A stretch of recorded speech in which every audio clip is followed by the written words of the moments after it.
नमस्कार दोस्तों, आपका स्वागत है हमारे YouTube चैनल GRV न्यूज़ में।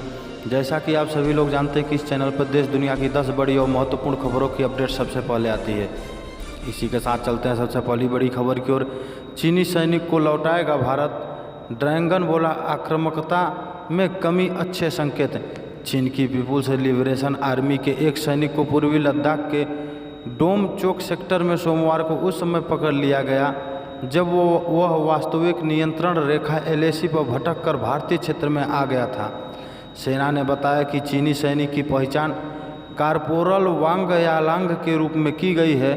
उसे ऑक्सीजन, भोजन और गर्म कपड़े सहित जरूरी चिकित्सा सहायता मुहैया कराई गई है। सूत्रों से मिली जानकारी के मुताबिक पूछताछ के बाद मौजूदा प्रक्रिया के तहत उसे चीन के हवाले कर दिया जाएगा।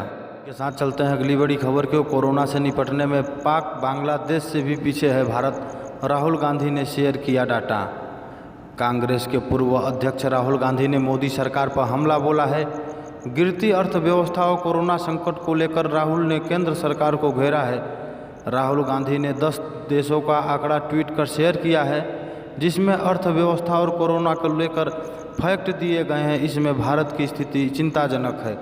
राहुल गांधी ने कोरोना और अर्थव्यवस्था को लेकर जो आंकड़ा शेयर किया है उसमें भारत बांग्लादेश और पाकिस्तान से भी पीछे है। बांग्लादेश जहां पहले स्थान पर है वहीं पाकिस्तान 5वें पर है और भारत को आंकड़े में 11वें नंबर पर जगह दी गई है। आंकड़े के मुताबिक भारत की GDP ग्रोथ 2020 -10.3 है, जबकि कोरोना के मामले में भी भारत की स्थिति चिंताजनक है। इसी के साथ चलते हैं अगली बड़ी खबर की ओर। इन कर्मचारियों के DA में हो सकती है बढ़ोतरी, मोदी सरकार करने जा रहा है यह काम। केंद्र की नरेंद्र मोदी सरकार दिवाली से पहले केंद्रीय कर्मचारियों के सैलरी में बढ़ोतरी कर सकती है। इसका लाभ केंद्रीय कर्मचारी को मिल सके, इसके लिए मोदी सरकार उपभोक्ता मूल्य सूचकांक CPI IW के आधार पर वर्ष में बदलाव करने पर विचार कर रही है। अगर सब कुछ ठीक रहा तो सरकार इसका आधार वर्ष 2016 कर देगी। ऐसा होने पर सरकारी कर्मचारी के महंगाई भत्ते DA में बढ़ोतरी हो जाएगी। जानकारी के मुताबिक केंद्र सरकार के इस फैसले से देश के 48 लाख केंद्रीय कर्मचारियों को फायदा होगा। कहा यह भी जा रहा है कि केंद्र सरकार उपभोक्ता मूल्य सूचकांक के आधार पर वर्ष में बदलाव की डिटेल्स 21 अक्टूबर को जारी कर सकती है। इसी के साथ चलते हैं अगली बड़ी खबर की ओर। पश्चिम बंगाल दुर्गा पूजा पंडाल को नो एंट्री जोन बनाया गया, हाई कोर्ट का आदेश। कलकत्ता हाई कोर्ट ने पश्चिम बंगाल में दुर्गा पूजा के सभी पंडाल को नो एंट्री जोन घोषित किया है। ऐसे में अब श्रद्धालुओं को पंडाल में प्रवेश की अनुमति नहीं मिलेगी। कोर्ट ने आदेश में कहा कि पंडाल के अंदर केवल आयोजकों को ही जाने की इजाज़त होगी। जिन लोगों को अंदर जाने की इजाज़त होगी उनके नाम पंडाल के बाहर लिखे होंगे। अदालत ने आदेश दिया है कि छोटे पंडालों के लिए प्रवेश द्वार से 5 मीटर की दूरी पर बैरिकेड लगाने होंगे, जबकि बड़े पंडालों के लिए यह दूरी 10 मीटर होनी चाहिए।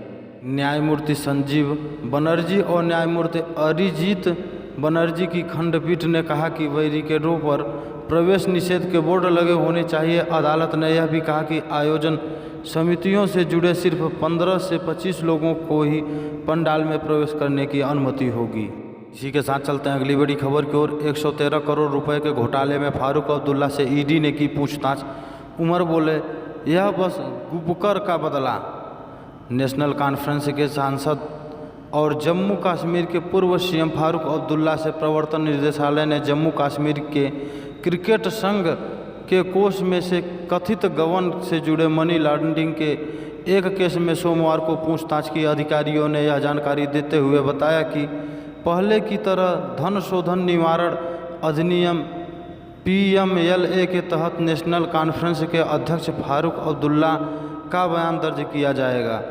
ED ने CBI के प्राथमिकी के आधार पर यह मामला दर्ज किया है।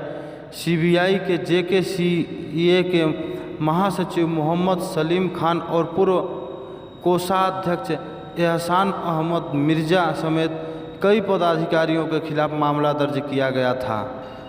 इसी के साथ चलते हैं अगली बड़ी खबर की ओर। दिल्ली हो या यूपी, अब हाई सिक्योरिटी नंबर प्लेट हर वाहन के लिए जरूरी। दिल्ली में 30 अक्टूबर से पहले सभी वाहन मालिकों को अपनी गाड़ियों में हाई सिक्योरिटी रजिस्ट्रेशन प्लेट लगवानी होगी।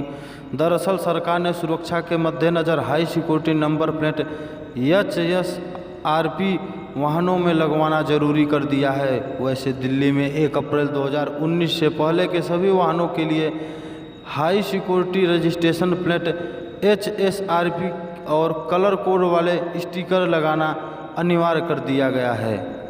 अब इसे सख्ती से लागू करने के लिए वाहनों की फिटनेस परमिट या फिर वाहन के संबंध में अन्य कोई काम बिना हाई सिक्योरिटी नंबर प्लेट के नहीं होगा। यानी हाई सिक्योरिटी नंबर बिना फिटनेस प्रमाण पत्र नहीं मिलेगा, न ही वाहन संबंधी कोई कार्य हो सकेगा।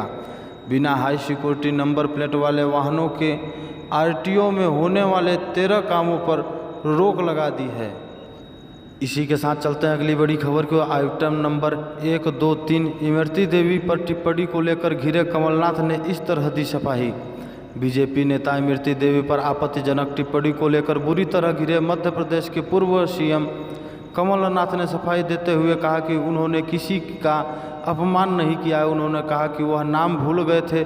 कांग्रेस नेता ने कहा कि शिवराज सिंह चौहान बहाना ढूंढ रहे हैं, जबकि कमलनाथ किसी का अपमान नहीं करता है। कमलनाथ ने एक चुनावी सभा में कहा, मैंने कुछ कह दिया था, यह अपमान नहीं था, सोच से नहीं कहा था, मुझे नाम याद नहीं था, जिसका नाम याद नहीं उसे कुछ भी कह दूं मैं। आज जैसे हमारे मंच पर आइटम नंबर 1 थे राज नारायण से, आइटम नंबर 2 थे अजय सिंह जी। ये लिस्ट में item number 1, item number 2, item number 3 किसी का नाम है, तो ये आज शिवराज सिंह तो बहाना ढूंढ रहे हैं, बैठ गए हैं अनशन में कि मैंने किसी का अपमान कर दिया है। कमलनाथ किसी का अपमान नहीं करता है, मैं तो सच्चाई के साथ अपनी पोल खोलता हूँ। कमलनाथ ने आगे कहा, आपके पास बोलने के लिए कुछ नहीं है, इसलिए कुछ ना कुछ करते हैं। आप कहते हैं कमलनाथ कोको कोला पीता है। अरे यार, मैं पीता हूँ कोको कोला। अगर कोको कोला पीना बंद कर दूं तो क्या किसानों की आत्महत्या रुक जाएगी या नौजवानों को रोजगार मिल जाएगा? ये भारतीय जनता पार्टी की हाल है। इसी के साथ चलते हैं अगली बड़ी खबर को। सीमा विवाद को लेकर असम और मिजोरम के बॉर्डर पर हिंसक झड़प, CM ने PMO को दी जानकारी। असम मिजोरम बॉर्डर पर 2 गुटों में हिंसक झड़प के कारण माहौल तनावपूर्ण है। इस हिंसक झड़प में कई लोग घायल हो गए हैं। असम के मुख्यमंत्री सर्बानंद सोनोवाल ने रविवार रात को असम मिजोरम बॉर्डर की स्थिति की रिपोर्ट प्रधानमंत्री कार्यालय और केंद्रीय गृह मंत्रालय को दी है। इसके साथ ही सोनोवाल ने मिजोरम के CM जोरामथांगा से भी बात की है। वहीं पुलिस और स्थानीय प्रशासन का कहना है कि स्थिति नियंत्रण में है और सुरक्षा कर्मियों को असम के कछार जिले और मिजोरम के कोलासिब जिले के अंतर्गत सीमावर्ती क्षेत्रों में तैनात किया गया है। इस बीच असम के CM सर्बानंद सोनोवाल ने सीमा विवाद को सुलझाने और बॉर्डर पर शांति और कानून व्यवस्था बनाए रखने की वकालत की।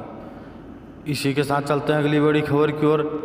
सबसे सस्ता 5G स्मार्टफोन लाने की तैयारी में रिलायंस जियो। कीमत होगी सिर्फ 2500 से 3000 रुपये। देश में 4G नेटवर्क की क्रांति लाने के बाद अब रिलायंस जियो 5G स्मार्टफोन लाने की तैयारी में है। कंपनी बेहद सस्ते दाम में 5G स्मार्टफोन उपलब्ध कराने की प्लानिंग कर रही है। माना जा रहा है कि इस स्मार्टफोन की कीमत 5000 रुपये से भी कम होगी। हालांकि कंपनी की तरफ से कहा गया था कि बाजार की मांग को देखते हुए कंपनी इन स्मार्टफोन के दाम 2500 से 3000 रुपये तक कर सकती है। देश में फिलहाल 5G स्मार्टफोन की कीमत 27,000 रुपये से शुरू होती है, लेकिन जियो सबसे तेज़ नेटवर्क के फ़ोन बहुत कम दाम में उपलब्ध कराएगी। भारत में सबसे सस्ते 4G स्मार्टफोन लाने का श्रेय भी रिलायंस जियो को ही जाता है।